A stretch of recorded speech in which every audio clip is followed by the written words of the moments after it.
Good morning. Good morning, everyone. It's always great to see you. Thank you so much for coming out. This is a great day for us. It's a day, we do this once a year. It's a time for us to bring the community together, learn from each other, and take action.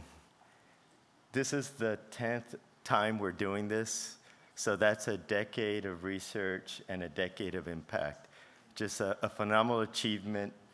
I want to acknowledge our founder, who we're so fortunate he's here with us today, Professor Jerry Porras.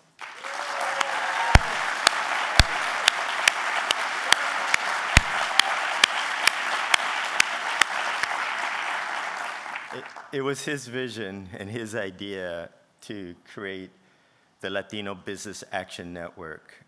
All of us who are fortunate to be here are a product of that vision and what he was hoping for, what our community could become in a few years. And it's amazing to see the progress that we made because of that foresight that he had. We might think about the obvious impact that Latinos have today, but a few years ago, it maybe wasn't as obvious to many people. But he could see that our community would be a huge benefit to this institution and to this country, and that's what drove him to create LBAN so that we could create this partnership with Stanford University. We are an independent nonprofit. I'm fortunate to be the CEO of the organization. I really have enjoyed the last several years with a great team that has done a lot to make things happen. We couldn't have done any of this without the partnership with the university. From the very beginning, that it has been foundational to everything that we do. There are 3 areas of focus. I think most of you probably know this, but research. We want to make sure that we are telling the truth about our community, the impact that we're having. We also want that information to be available so that it can inform us about who we are, also inform the world about the opportunities, and also sometimes the unfair challenges that community like ours have to overcome, with the goal of all of the different parts of our society that can access that data and that information can begin to take action to create a better ecosystem for all entrepreneurs in this country. So our focus and our mission as an organization, and we're completely independent of the university, even though we do partner very closely on several activities, but our mission is very clear. We want to grow the American economy by focusing on Latino entrepreneurship, and in that process of enabling a better ecosystem for all entrepreneurs in this country. So the second area of focus for us is education. This university is the top business school on the planet. We've created 2 different programs that we execute through Stanford. We recruit from across the country. We have entrepreneurs coming from just about every state. Now it's more than 1,300 that have gone through one of our programs. And they're literally all across the US now. The goal of these 2 programs is to enable them to scale and to grow their corporations and their companies. The whole idea behind that is as they create bigger and better organizations, they're contributing back to our society in many ways, in wealth generation, often in communities that are lacking, and part of our focus is to redress those types of gaps that exist within our society. So we're very fortunate to have a first row window into all of that and see the great activities happening across our community. The third thing that we do is the ecosystem building, and all of you here are part of that.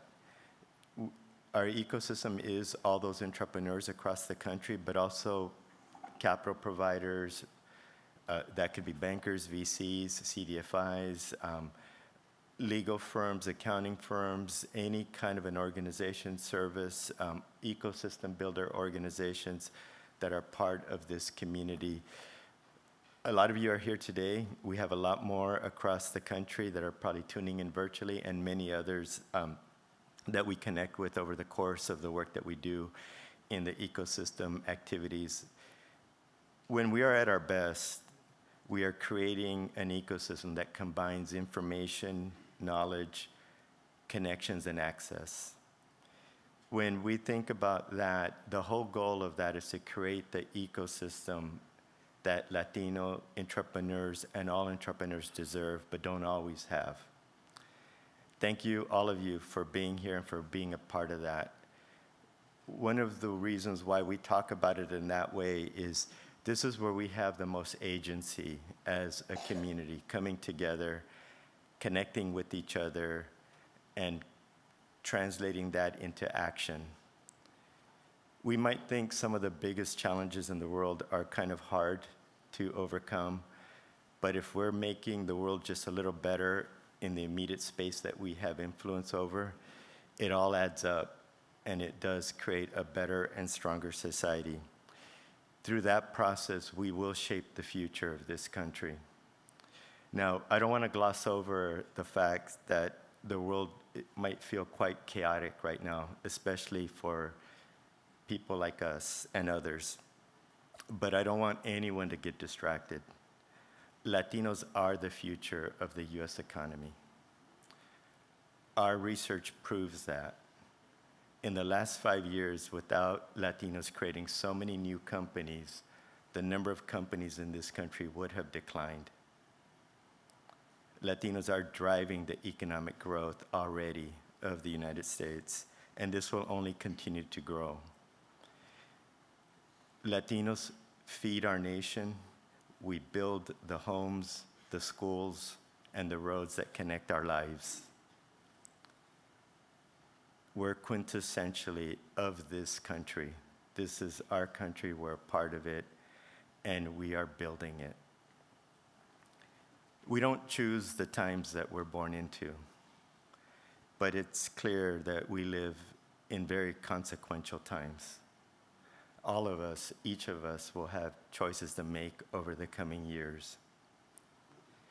As we think about that, I would just have each of you consider choosing to be on the right side of history, regardless of how challenging it might feel in the moment. And that's important because for a lot of what we do, it's for the next generations that come after us.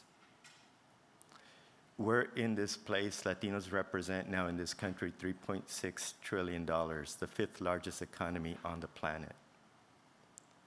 That's an amazing achievement, but it was our parents who did that with much, much less than we have, and facing sometimes much harsher circumstances, yet they created the fifth largest economy on the planet.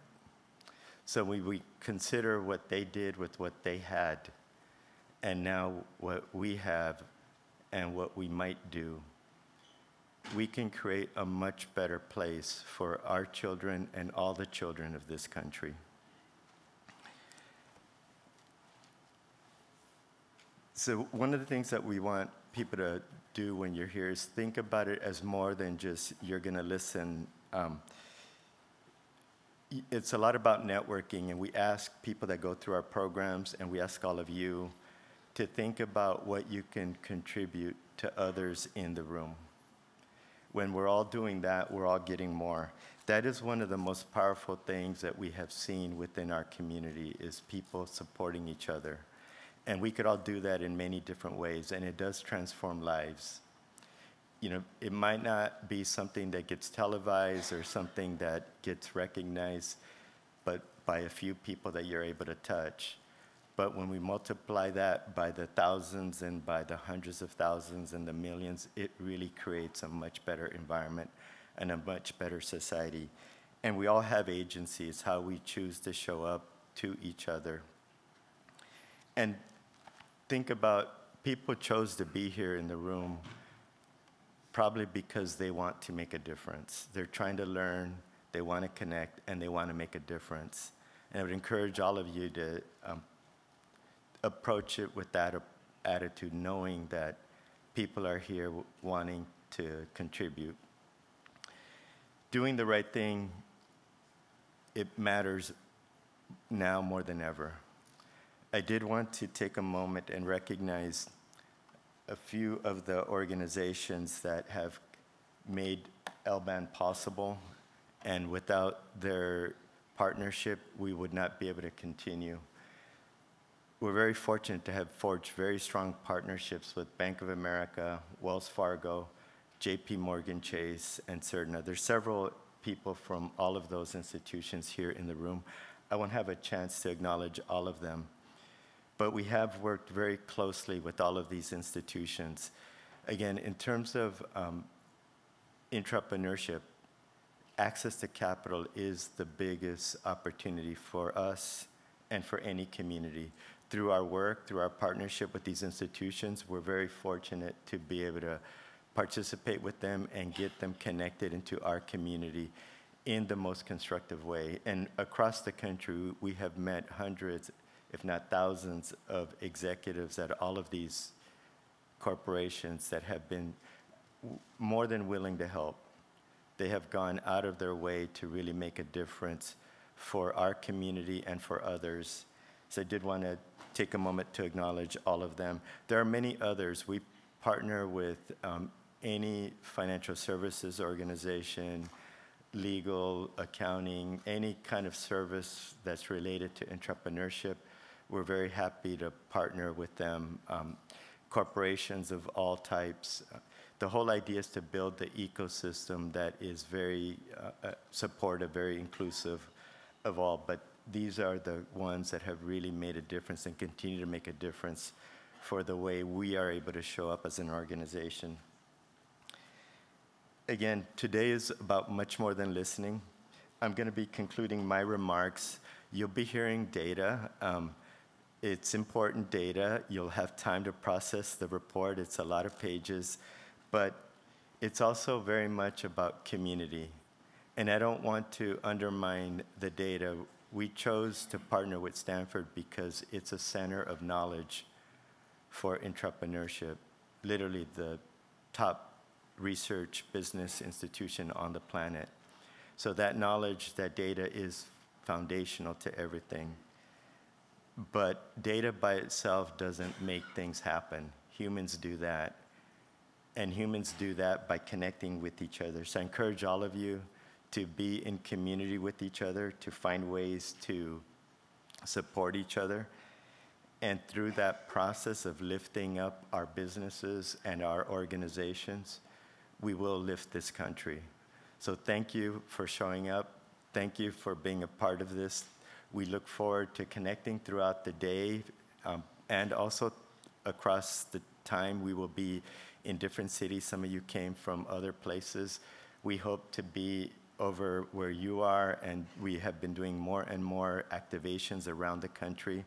If you are interested, we have alumni everywhere. We would be happy to talk about how we show up for you where you live. But thank you for showing up for us and for each other. Thank you.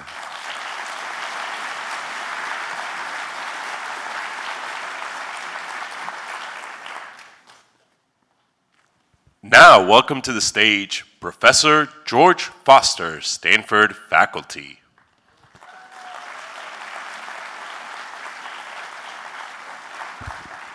Well, thanks, and on behalf of Stanford University, it's just a real privilege to be up here and welcome you. I think just in terms of Arturo's remarks, I fully endorse what he said, is that this is a great partnership.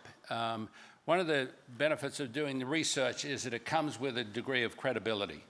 When you're trying to make an impact, there's a lot of fluff that's put out there, there's a lot of fiction, and I think what we've tried to do on the research, but also in the education, is do grounded reality and sort of really have a statement that's grounded in fact. We know some people misinterpret it, but the best way at which you can have a very effective statement to people is to have solid research behind it. And I think that's what we've tried to do in both the educational programs and in the research itself. And I just wanted to repeat Arturo's remarks that we are building on the great foundation that Jerry put in place. I'm just going to make a couple of comments introducing the research team on this. Marlene and Rosalie And Deb Whitman been meeting every week for a long, long time on that. And I know Marlene and Rosalie are going to be upstage, but I just wanted to recognize Deb too. Our Center for Entrepreneurial Research is the best in the country, and we produce more cases. Our students have the highest percentage of people going into new ventures on that, and there's a very good reason for that, is that we are pretty unique in terms of the balance that we have for lecturers coming from the industry, both the venture industry, the financing side, but also the entrepreneurs. And in all the classes here, certainly when I teach, I do 3 different classes here, and I have over 70 guests across those 3 classes. And I learn every single session, and I can bring that to the students, I can bring that to the LBAN program itself. And I think that's what makes the partnership a lot more rooted in reality on that. So I'll just make a couple of comments before I get to Marlene and Rosalie. And I think it's just been a really rewarding experience working with the 3 of them. Okay, so this is just a statement of the report itself. It's going to be online on that, so it's easily accessible. And last year we did a wonderful job of getting publicity on that, and I think we want to see if we can even outdistance that. But if you turned on television, you turned on print, you see a lot of things coming out of the LBAN report on that, which was just really wonderful news for what we've done. So just about the research itself, just as a background, it is the case that the Latino population, if anything, the 19% is an understatement of what the population is. But at this stage, the percentage of all employer firms out of the Latino community is only 8%.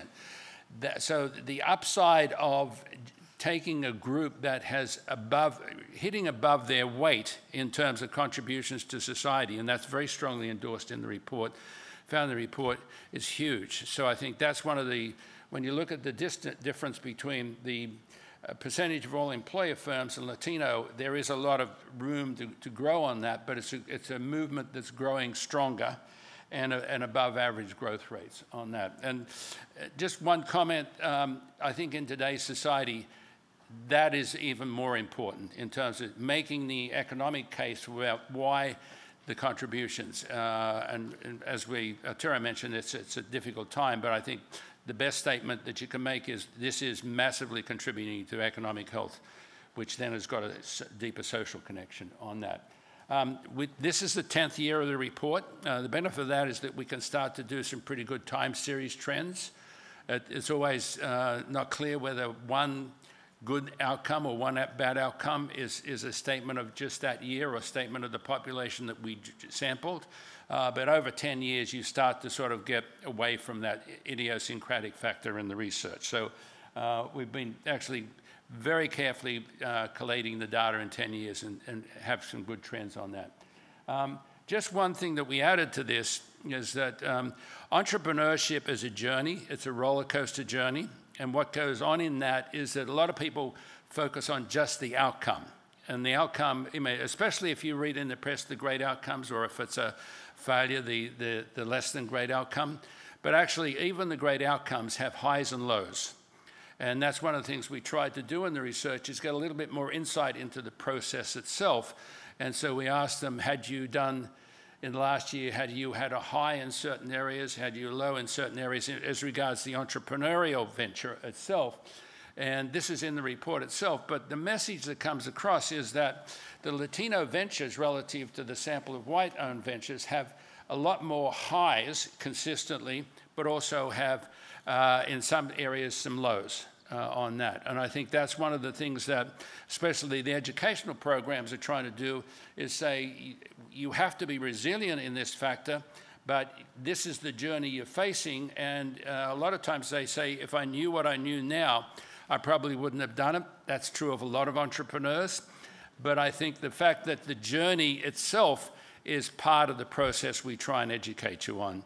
And so in advance, you can sort of see these are the problems that you may rise. How do you handle a high? But also, how do you handle somebody walk out on the venture or a loss of a major customer? And I think that's part of these results just reinforce a lot of the research that I've been doing on that. And so with that, I'm going to pass it on to Marlene. Marlene and Rosalie, it's just been a joy to work with in a report, and I just want to finally recognize again Deb on that. Thanks very much.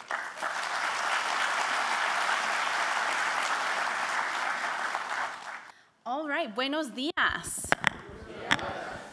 Más fuerte, buenos días. It's a pleasure to be with you all today at this milestone event, the 10th annual unveiling of the State of Latino Entrepreneurship Report. Over the past decade, I've had the privilege of authoring multiple editions of this landmark research when I was pursuing my PhD. I really consider SLAY research my baby, my second baby. My first baby is Amaya sitting in the front there. And so now leading this year's survey, I can confidently say that the data we've gathered over the years has fundamentally changed the narrative about Latino entrepreneurs in the US. For too long, there have been misconceptions about who Latino entrepreneurs are. Some have viewed Latino businesses as purely small-scale operations or concentrated in just a few industries. But our research tells a very different story, one of growth and resilience. Latino entrepreneurs are job creators, not just for themselves, but for their communities. They are leaders in providing good jobs. They are growing in tech, adopting AI, and integrating green initiatives at rates that match or exceed their peers. And through this research, I have come to firmly believe that entrepreneurship is one of the most powerful building blocks of economic opportunity in America. Today, I'm excited to share with you key findings from the SLAY National Survey of Business Owners, which we launched last year, or we fielded last year in the summer of 2024. And these are findings that highlight both remarkable progress and some persistent challenges. And amidst all the noise, the data provide a resounding clarity. When Latino businesses thrive, America thrives. So let's get into the numbers. First, as a cornerstone of our research, we continue to find that Latinos are starting businesses faster than all other groups. And importantly, this growth is happening across all industries and across all states. So this isn't just a regional story, it's a national phenomenon. And Latino-owned businesses have also rebounded in profitability post-pandemic and are now reporting operating profitably at higher rates than white-owned businesses. We also find that Latino-owned employer firms continue to lead in creating opportunities for employee growth and advancement. We're not just running businesses, we're also shaping the workforce of the future. Funding, however, remains a persistent challenge. Latino entrepreneurs receive less transparency about how funding decisions are made, leaving many in the dark about why they are denied capital. And for the first time in our survey, we ask about sustainability and climate impacts. And we find that Latino businesses are implementing sustainable practices at moderately higher rates than their peers, showing that they're thinking about the long-term impact of their businesses. And lastly, while more Latino businesses are earning certifications, they aren't seeing the full benefits when it comes to winning government contracts. So I'll break down the first half of these findings, and then I'll pass it to my dear friend and esteemed colleague, Associate Director of SLAY Research, Dr. Rosalia Chavez Zarate, to round us out. So we'll start with a detailed look at growth. And one of the most powerful trends we've tracked over the past decade is the sheer pace at which Latino-owned businesses are growing. Over the last 5 years, the number of Latino-owned businesses has increased 44%, while white-owned businesses have declined by 3%.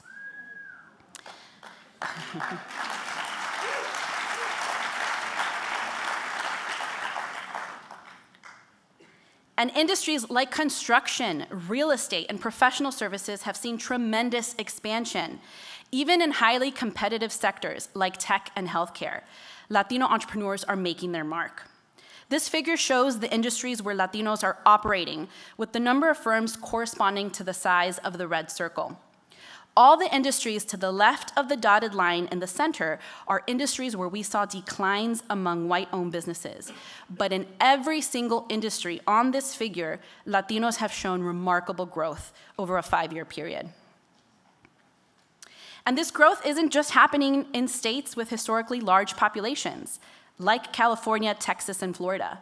We're seeing triple-digit growth rates in places like Utah, North Dakota, and Idaho, areas that are not traditionally thought of as Latino entrepreneurial hubs. And this tells us something very important.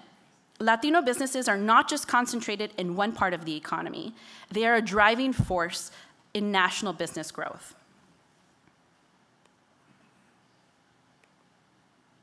So now let's talk about profitability, because it's not just about starting a business, it's also about sustaining and growing them. And in 2020, Latino-owned firms were 9 percentage points lower than white-owned firms in reporting operating profitably. All businesses saw a dip during the height of the pandemic following larger macroeconomic trends. But then, in 2023 and again in 2024, we see a swing. Latino businesses are now outpacing their white counterparts and are 4 percentage points higher in reporting operating profitably. This tells us that despite economic disruptions, Latino entrepreneurs are not just surviving, they are thriving.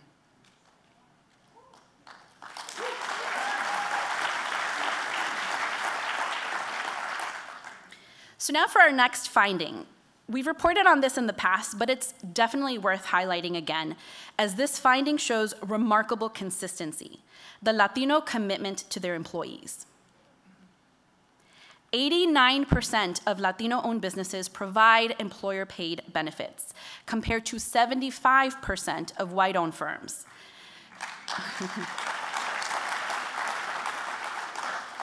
And 90% offer skill development and training programs compared to 77% of white-owned firms. And when we look at professional development opportunities more closely, we find that leadership training is the top item, with 36% of Latino employer firms providing this opportunity, followed by 29% providing technical skill support. Mentorship and certification opportunities are not far behind. So why does this matter? Because investing in employees creates stronger businesses and a more resilient workforce. Latino entrepreneurs are not just growing their companies, they're building talent pipelines for the future. This means that when we talk about Latino employer businesses, we're also talking about good jobs and upward mobility. And that's an economic win for everyone. But there's a challenge we must address head on, and that's capital access. So over the last decade, our research has consistently shown some of the challenges Latino entrepreneurs face in securing funding. In previous reports, we found that even when controlling for revenue, industry, and other factors, Latinos were 60% less likely to receive loan approvals from national banks. And this year, we unpacked this process a bit more. So I'd like to pass it to my esteemed colleague, Dr. Rosalia Chavez Zarate, who will unpack what we found about the funding process and bring the rest of the report home. Thank you.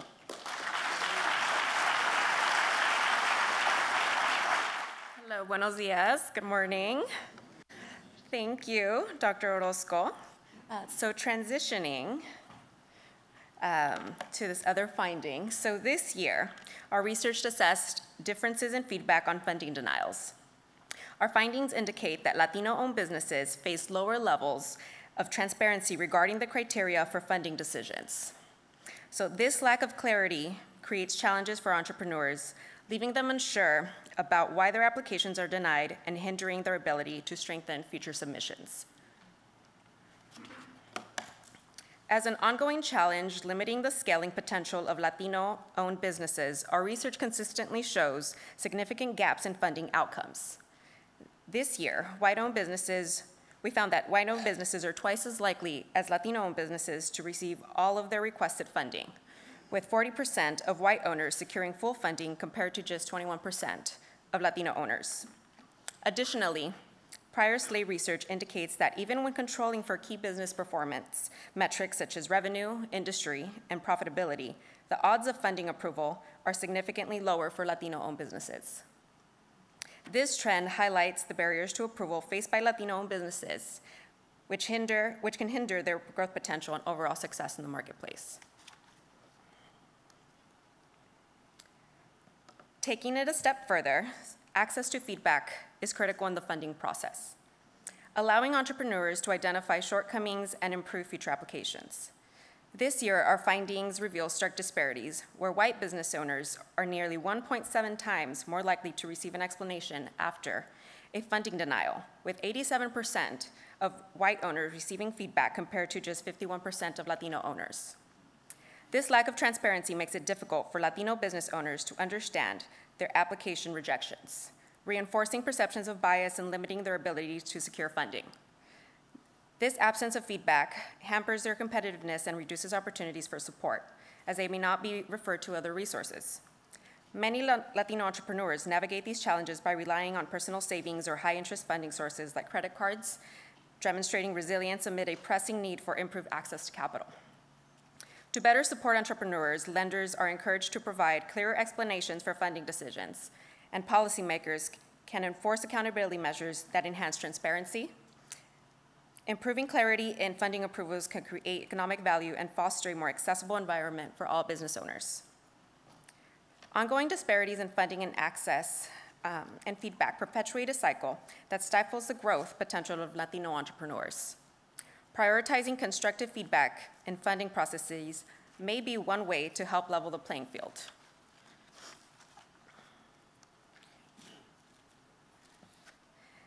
In this year's survey, we also explored the sustainability efforts of Latino-owned businesses for the first time, revealing that they promote sustainable practices at higher rates than their white counterparts. The motivations behind these efforts include cost savings, enhancing brand reputation, and meeting regulatory requirements.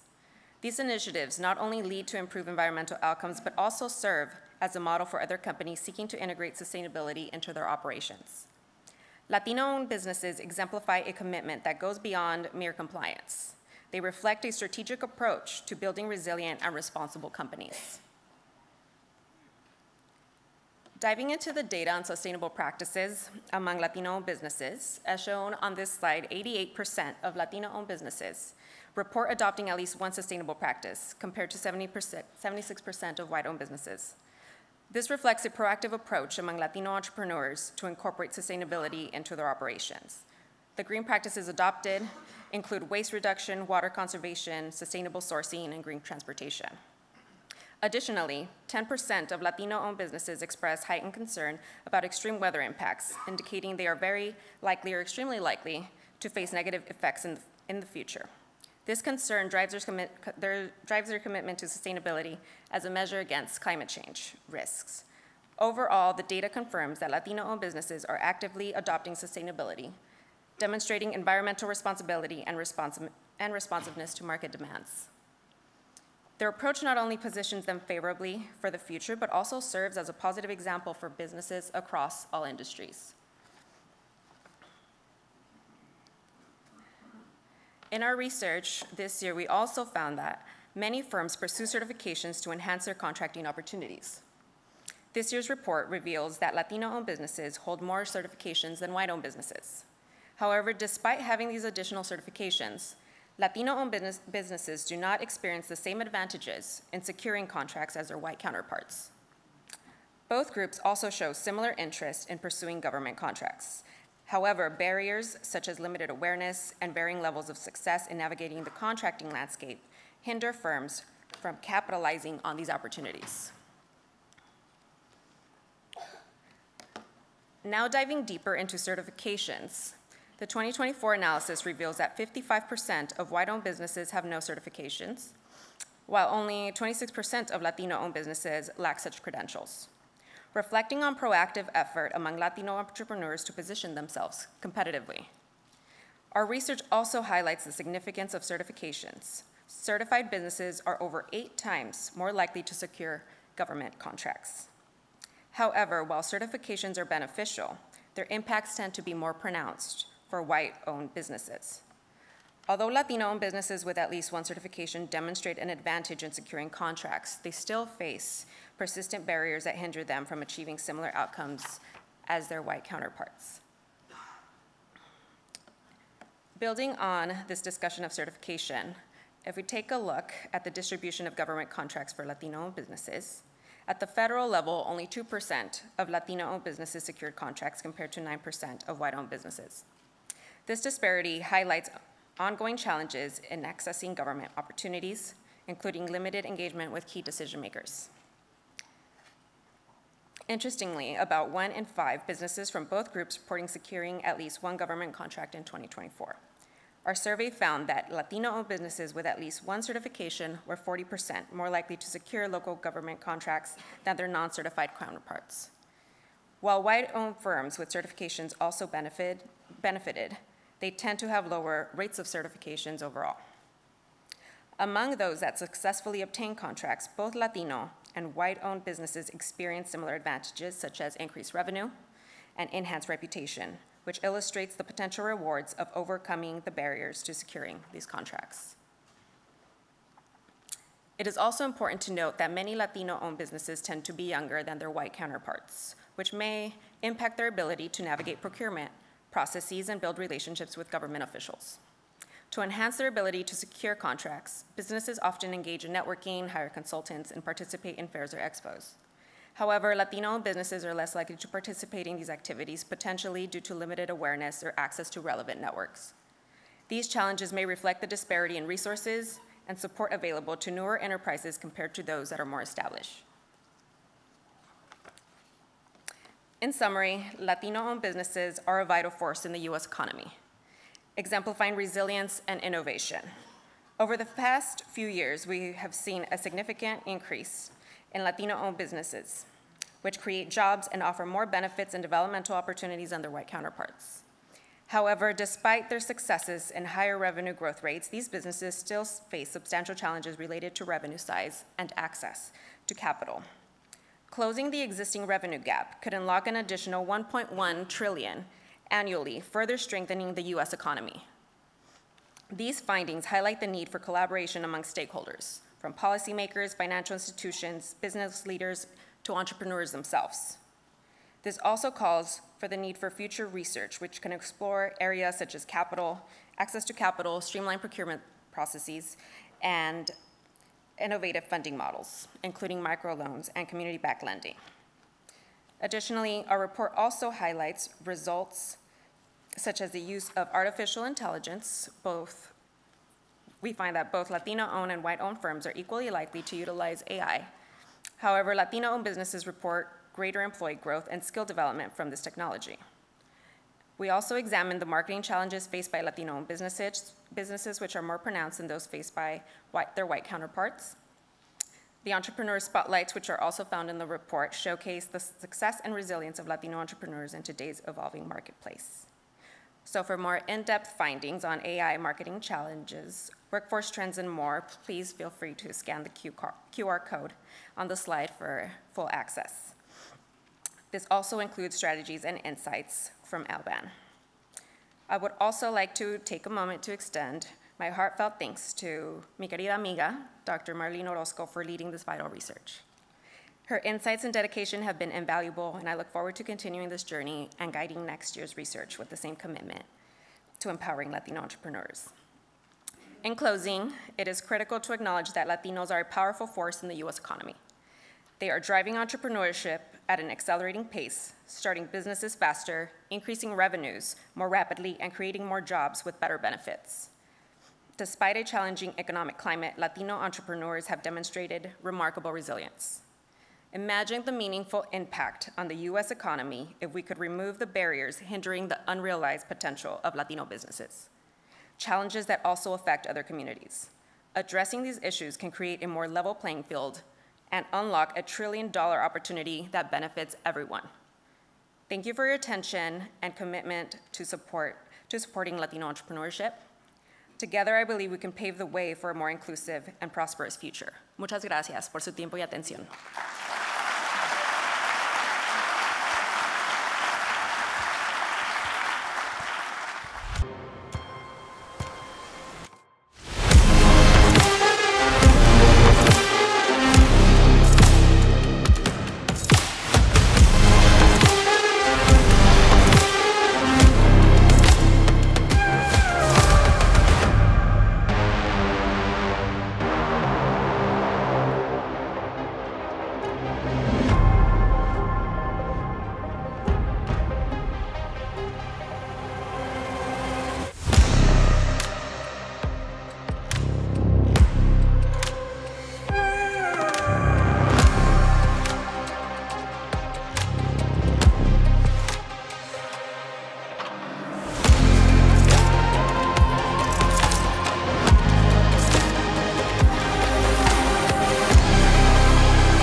let's take a moment, scan the QR code, and share on social media. My name is Jennifer Garcia. I'm the COO for Alban, and I have with me here Raul Anaya from Bank of America. How are you? I'm great. It's great to be here with everybody. Here at Alban, we get the privilege of working with Bank of America, so many of your colleagues, and you chose the perfect year, 10th annual, to be at your first Soul Summit. So thank you for being here. Yeah, it's my first one here, and I'm super impressed.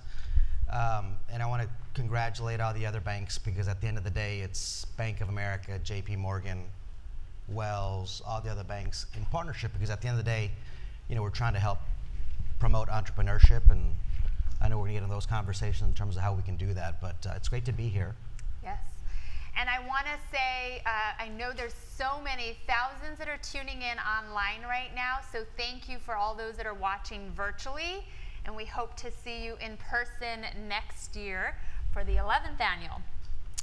But Raul, let me start by giving my Thursday's best effort on summarizing the Bank of America origin story as you all started here in the Bay Area.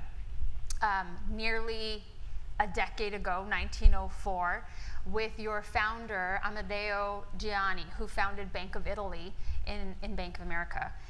And the goal was to really provide capital to individuals, communities, immigrants, Italian descent at the time, who didn't have access to traditional funding sources. The bank really made itself known in the community in 1906 after the earthquake, the San Francisco earthquake, and it was providing much needed capital to a devastated city.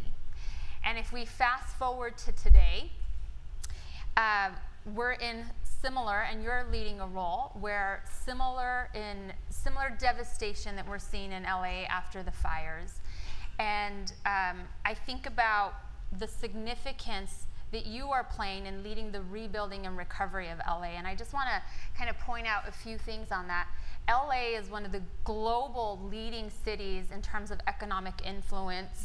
It has a GDP of over $1 trillion. I believe that the estimated economic loss from the fires is over $250 billion. So tell us a little bit about the bank's commitment to rebuilding that city and what impact you hope to have in leading those efforts. Yeah, so in case you're wondering why Jennifer's asking me that question, I'm based in Los Angeles, and while I run business banking nationally, Brian Moynihan, our CEO, asked me about 7 weeks ago to step away from running business banking, but instead to help the community, the business community, philanthropy, elected officials, to help rebuild LA. And so that's why the question. So I'm based in Los Angeles, fairly involved within the community there, in my role not only as head of business banking, but also as president of Bank of America for Los Angeles, much like my colleague here, Rocky Gonzalez. And so, the devastation is massive. $250 billion of economic loss, 50,000 acres destroyed. For those of you that have been in Manhattan, that's 3 times the size of Manhattan. Many, many deaths, 11,000 homes destroyed in 2 concentrated areas. And so when Brian asked me to step away from running the business, he wanted me to be very, very involved in helping the community with the rebuilding efforts. It's going to be multi-year, 5, 7 years or more. It's a very, very complicated situation. You got different jurisdictions overseeing it. You got 11,000 families that have been impacted who no longer have anything.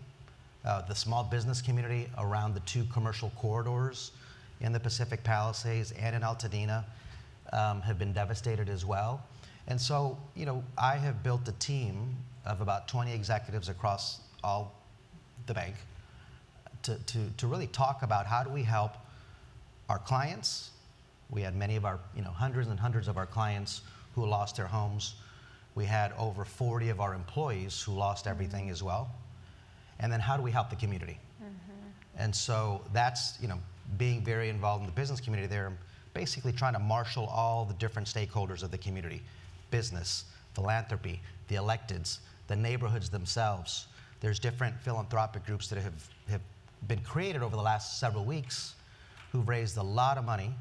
And so, me and a handful of other leaders within Los Angeles are trying to bring all the different stakeholders who have the best interest at heart for beautiful city of LA. And it's really just how do we help coordinate this to move this forward. And so, in many respects, what happened back in 1906 with the devastation of the earthquake in San Francisco, a lot of parallel paths. In fact, that's what Brian mentioned to me when we talked about it. So, I'm honored to be part of this group. It's something that all of us, as one of the largest cities in the world, 10 million people, 11,000 homes destroyed. I mean, it's going to be important that we help rebuild Los Angeles in a safe way, fast way, and to where something like this doesn't happen again. And also to know, LA is well known for the Latino community, and so we don't just bring up this topic because we're in this room today, but the population, and when you think about who's going to be rebuilding, the construction, the real estate developers, many of those being Latino-owned businesses. Yeah, I mean, it's, again, 11,000 homes, 2 separate communities. What we're looking at, along with other groups within Los Angeles, is not only do we want to help those 11,000 families, and the way we're doing it at Bank of America is we're thinking about new innovative ways to help our clients, but also make available some new construction products to help them with their rebuild of their homes. And by the way, the rebuild is, they're talking about it, but it's still very, very early on. They're still doing the environmental cleanup. But to your point, Jennifer, we're also thinking about all of the restaurants, the landscaping companies, the stores around both communities, hairdressers, nail salons, the pool cleaning folks, right? We call basically displaced workers. So you may not, even if you didn't live in Altadena or the Pacific Palisades, even if you are not part of those 11,000 homes, you may not have lived there, but you were working there. Yeah. And so house cleaning services. And so there's a big effort around the community about how do we help the community. And to your point, with 50% of LA County is Latino, a big part of those displaced workers and small businesses that were impacted, in addition to the homeowners, were Latino. Yep. Well, good luck. That's a complex and big job. But great to see that there's that commitment. Great to see that there's that commitment. Let's switch to the topic of lending. According to the FDIC, Bank of America is ranked #1 in small business lending, and you're recognized as the best bank in the US for small and mid-sized businesses. So I do want to connect that with some of the data that we just learned today. Particularly in the last 5 years, the only reason the country saw net new growth was because of Latinos. Said differently, without Latinos, we wouldn't have observed and enjoyed new business growth. So how do you take that and marry that with the bank's efforts to fostering and scaling Latino-owned businesses? And what initiatives might this room and others be able to see that are going to come out of Bank of America so that you can capitalize on the growth of these companies? Yeah, so as head of business banking, we handle companies that have annual sales from startup to up to $50 million. We have about 3.4 million customers across the country, manufacturing, wholesale distributors, service companies in over 200 different cities. We have a national team that spends a lot of time with these business owners. And look, at the end of the day, entrepreneurship is key to our success as a country, certainly as a bank. Yeah. And so we very much appreciate the partnership that we have with you, Jennifer and Arturo and Alban, the entire board for 10 years. It's something that's very near and dear. And quite frankly, it matches the business that I run for Bank of America. And so, when I think about entrepreneurship, I think about that entrepreneur who had a dream and took that dream and blew it up to what maybe some of you that are here today. including my own father. My father, he came to the US from Mexico, moved to Detroit to be in the auto industry, and then from that moved to Brownsville, Texas, to start his own business. So he was an entrepreneur, and you know, he had 2 employees, so he doubled the number of employees that he had. So he contributed to the economy of Brownsville. But what was important for me was when he went to the bank to get a loan, he didn't understand it. He didn't understand, you know, all the terms, the legalese, and, you know, quite frankly, he was intimidated. Sure. And so I take that back, and I tell my team, like, we have to make it easy to bank with, whether it's my bank, JP Morgan, Wells, like all the banks, right? This is all about how do we continually bring access to capital to entrepreneurs. And so we very much appreciate the partnership with Alban, because you're taking $1 million revenue business and teaching him or her ways to grow to 20, 40, 50 billion-dollar businesses. And we all have examples of that. And so we have different ways of doing that. We foster business councils across all of our markets, where we bring together CEOs of all types of businesses, Latino, non-Latino. We bring them together. We have dinner with them. We talk about ways to help them grow their business. And most of the time, it's about having those CEOs talk to one another, because they're so busy focused on their own industry that they don't have the opportunity of meeting somebody in other industries. So we serve as a convener. We bring them together. We connect them with other. That's an important part of it. And then the other thing is we partner up with different nonprofits like Alban and the U.S. Hispanic Chamber of Commerce and other like-minded organizations to help bring an awareness of ways to scale your business, things that they need to be thinking about, whether you're a $20 million revenue business or you're a $1 billion revenue business. So that awareness, the connections, the technical assistance, the expertise.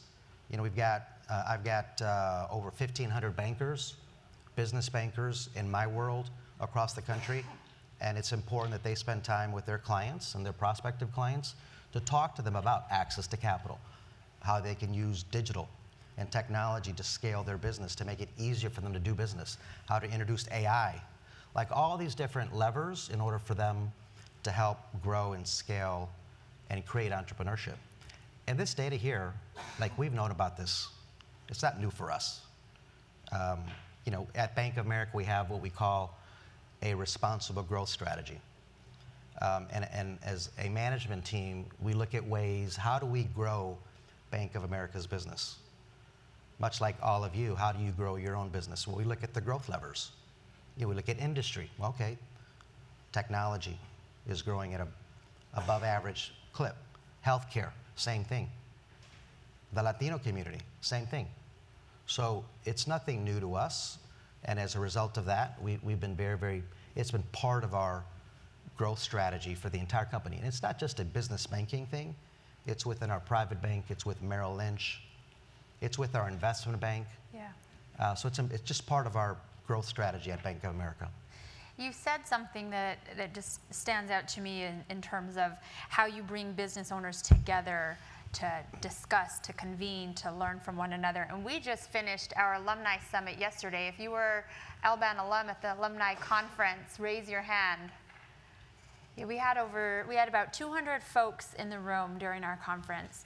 And it's really powerful when you get business owners, to your point, when you get business owners together, the conversation changes when you have growth-minded individuals thinking about, what can I do to grow my company? What can I learn and glean from others? So thank you, because I know there were several partners in the room contributing to those conversations. Let me go back to, as a lender, Bank of America, you are ranked one of the top SBA lenders.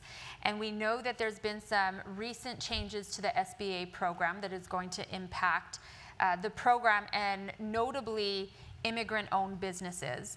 And the panel before us did a great job, but I want to call out one thing, is that the Latino community and Latino immigrants over-index in business ownership, where 52% of Latino immigrants are also business owners. So when I think about these changes, I can imagine that one, it might have an impact on your business. But two, I also see some similarities back to the origin story of where Bank of America could come in and support, communities that have not had access to traditional funding, and also immigrant communities. So my question to you is, how do you see the changes that are coming from the SBA program impacting access to capital for Latino businesses, and how might the bank structure or be creative in meeting this unmet need? So look, the SBA has always been an important facilitator of capital to businesses of all sizes. And so when Jennifer mentions our size and scale of working with the SBA, she's talking about basically two programs, the 504 and the 7A program. And last year we were the largest bank among our major bank peers. But the way I look at it is, if you're a business owner, if you're an entrepreneur, Latino, non-Latino, and you're starting a business, you're doing it for wealth accumulation, right? To help make a better life. And one of the biggest ways to accumulate wealth that we have seen with any entrepreneur is around real estate. Like they acquire real estate, whether it's your headquarter building, whether it's a warehouse, manufacturing facility. And so the SBA helps facilitate that through a 504 program where it allows greater levels of less amounts of equity required. Yeah. And so all banks are involved in that. And so we work with the SBA on that front. 504 is a great way to accumulate wealth through real estate ownership. 7A is another program to be able to help with growth, acquisitions. That's something that we're also very, very active. And then look at the other forms of capital, and it was mentioned here earlier, is CDFIs, Community Development Financial Institutions. These are typically nonprofit organizations. They could be small business development centers and funds that, because they're not regulated, it's another pocket of capital that a business owner can access with less regulation, less requirements. But look, at Bank of America, and all my Bank of America colleagues, all the other bank colleagues here, we want to make every loan that we can, right? That's how we grow our business, growing our loans. And anytime we can't grow our loans, we will send them, we'll introduce them to a CDFI. Maybe they can help them. In the meantime, we're helping that business with other ancillary services like treasury management, like foreign exchange, and other things to grow their business. And so, it's important that we continue to support entrepreneurs, but SBA is one route. Do you think that will cut off a major avenue for immigrant-owned businesses? Look, I think whether you're an immigrant or born here, at the end of the day, it goes back to wealth accumulation. Do you want to improve and be successful in however you define it? And what we have seen, most entrepreneurs, is again, real estate. They want to buy the real estate, and so the 504 program is a great way for them to do that. And if the SBA is not the route, there's other forms of capital that are available as well. Yeah, and I think that's an important part. That was a call out in the research, right, is to be able to advise business owners if they're not getting a loan from any institution, what are other options available to them, CDFIs being one of the predominant ones that we see today? Yeah, look, I think entrepreneurs, many of you that are here in the room, you're busy growing your business, you're looking at ways to scale it, make it more profitable. How do you introduce technology? How do you expand your customer base? Do you go into new markets? Do you expand your product line? All these things are things that are taking you away from meeting other CEOs or meeting with other providers of capital. And I think that's where, getting close with your bank, with your accountant, with your attorney, and asking for introductions, and making the time commitment to be able to find ways how others are doing it, I think it's going to be super important. That networking, that much like LBAN is fostering, is super important. Absolutely, absolutely. So we are the final days of International Women's Month. And so we've seen a slew of posts, stories, reflections, inspirational quotes, awards, recognitions, all come throughout the month. And I personally ask myself if that's truly meeting or moving the needle. And I think we could probably all agree in this room that the numbers point to the significant potential of women, and particularly Latinas, in the labor participation, education attainment, business growth, revenue growth. But I do want to point out a few numbers here. Latinas are 9% of the US population, and they're 30% of the growth in the US labor force since the last 10 years. And yet, we are still underpaid at 52 cents on the dollar compared to a white male. When we look at Latina business owners, they're exceeding revenue growth to white male and white female, and yet they're underfunded and they have the lowest approval rates, and they're often offered the most expensive forms of capital. So Raul, we're sitting here on the brink of economic potential. And my question is, what do? We have a month dedicated to celebrating women, but what needs to be done to truly unlock the economic potential that Latinas offer? So remember I talked about how at the bank, at Bank of America, we look at growth opportunities, right, under our responsible growth strategy across all parts of our business, whether you're in the consumer bank, whether you're in wealth management, whether you're on the business side, or even investment banking. And I talked about industries, I talked about the Latino. Women is a big growth opportunity for us, whether it's the creation of wealth. You know, more and more women are deciding more of where investment decisions are made. Absolutely. Like all those trends we have been studying for many, many years. And to your point, Jennifer, on the Latina opportunity, you know, we've always funded and done research around the Latino GDP. And then last year we did one on the Latina GDP. For that same reason, because we see the growth opportunity that exists across women, and then specifically to Latina. Again, looking at where the growth is, serving our client base. $1.3 trillion is what the Latina GDP is. 1.3. So part of what we're doing, and this conversation is a great example of that, is just bringing awareness to this, so that more and more companies, whatever industry you're in, are thinking of ways to help grow and accelerate the growth of Latina entrepreneurship, because it's powerful.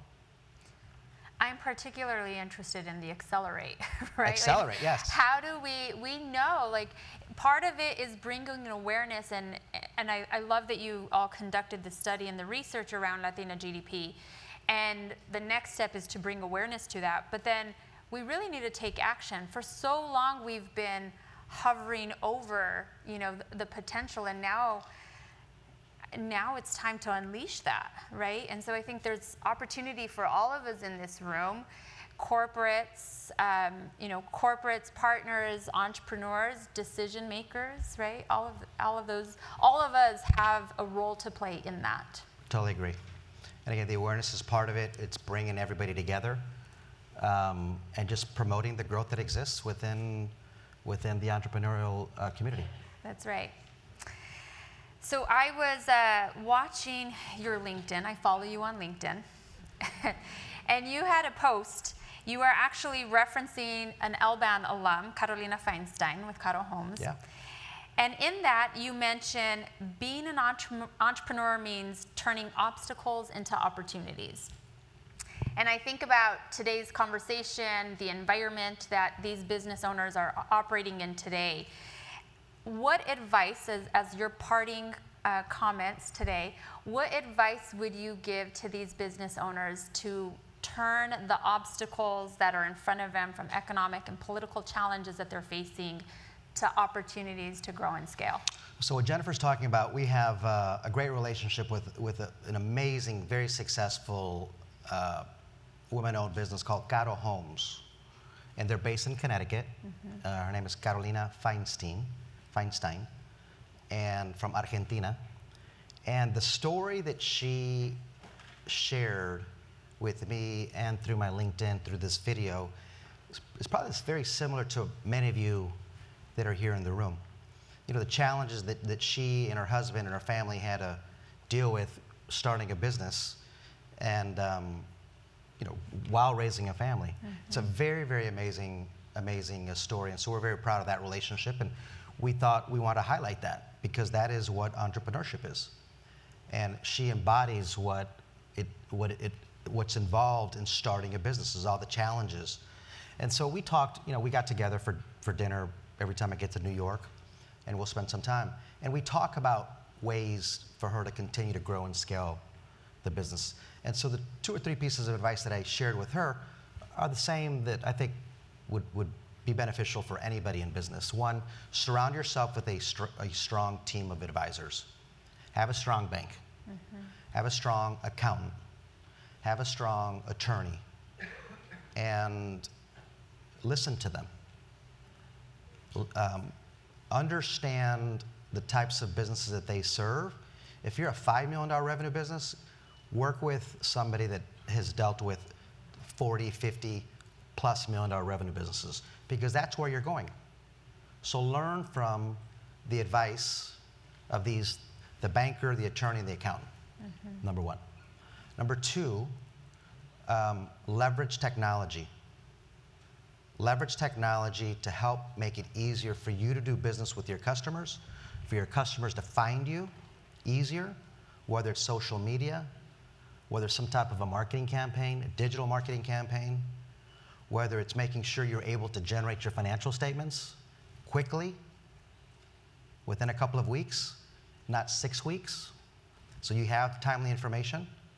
And then number 3 is just think about why you started your company.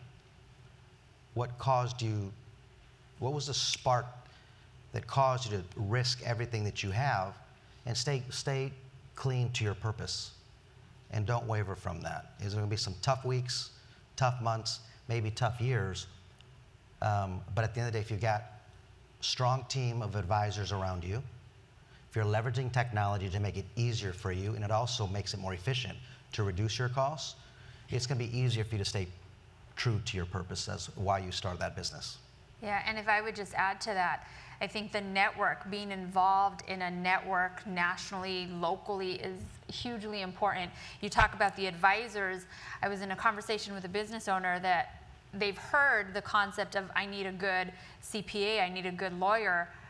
Where do I start? Like on Yelp? Where do I find that? You know, where do I find that advisor? But you find it by speaking to other business owners. You find it by speaking to your banker. And so being part of those business networks becomes incredibly important at various levels. I agree. Raul, thank you very much for joining us. I hope this was insightful for the audience here. Pleasure to have you up on stage. Give a round of applause to Raul Anaya. Buenas tardes. I think I'm the only person standing between you. I was going to say lunch, but I think a bio break. I think that's probably in the works there.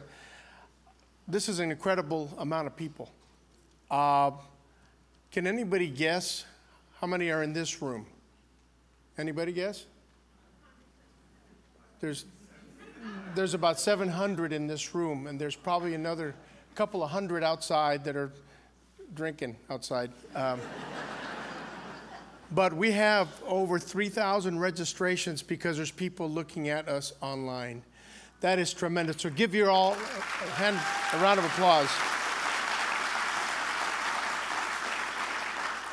So it's a fantastic following. I'll call you Elbanites, and we're very grateful to all of you for supporting us.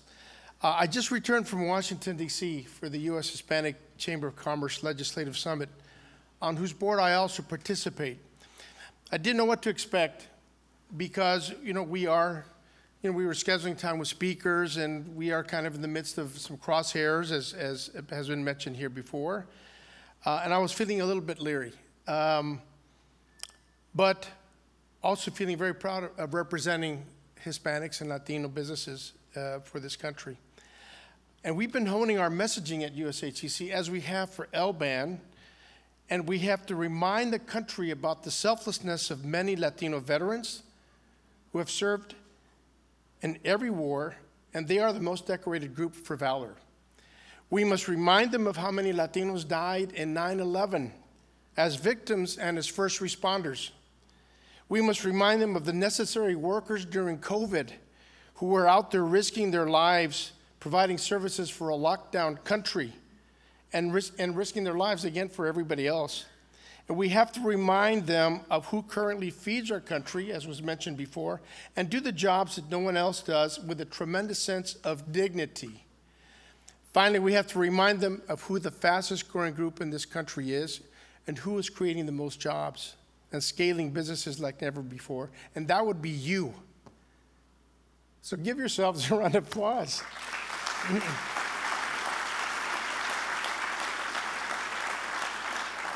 I reminded myself of these facts and walked proudly in all our meetings, even through the White House, because you can't rewrite all that history. Matter of fact, I have signed an executive order this morning that makes the Spanish language the official language for today here at Stanford University.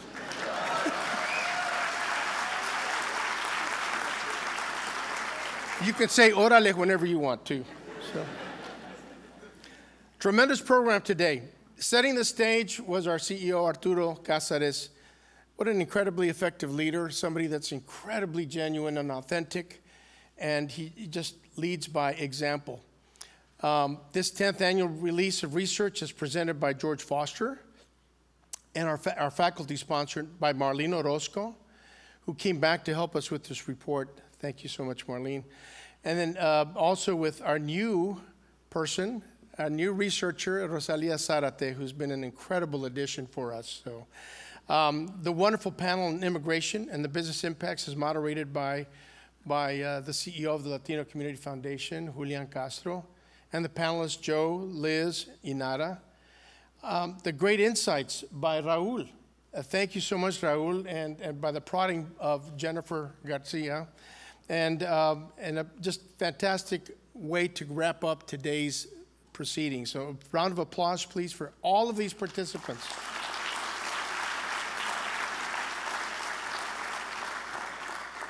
I'm so grateful to you, the entrepreneurs. Do we have any alums of the LBAN program?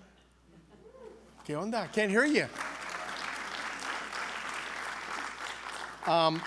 And to our sponsors, our funders, our partners, our mentors, our capital providers, to Stanford University and the Business School, and John Levin, who you may remember last year, who was formerly the dean here, was recently inaugurated as president of the university. So kudos to him, and he is our friend in the big, tall building over there at Stanford.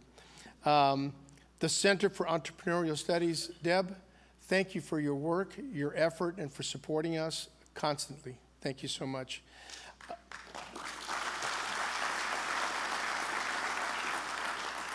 I've already mentioned the research team. The LBAN Board of Directors, there are 3 here. There's Phil Pompa, one of the co-founders as well, Rosa Santana, and Monica Mantilla. You're here somewhere, so. Our staff, boy, what a team we have with Arturo, with Jennifer, Elian Zabodivker, Marianne Elian has fans everywhere. Marianne Garcia, Anelisa, Carlos, Alejandra, Giuliani, Michael, and our latest addition, Catherine Rodriguez. Lots of thanks. Give the staff an incredible round of applause.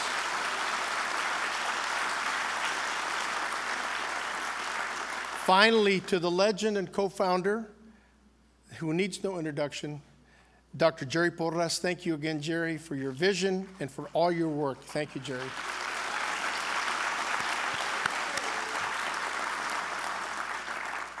I know I've been talking to some of y'all that are not entrepreneurs, that are entrepreneurs but not members of the LBAN family yet. But if you have an interest, I want to bring up a QR code. If you have an interest in your business and coming to this program, please scan the QR code and explore how you can be even a greater entrepreneur, greater business.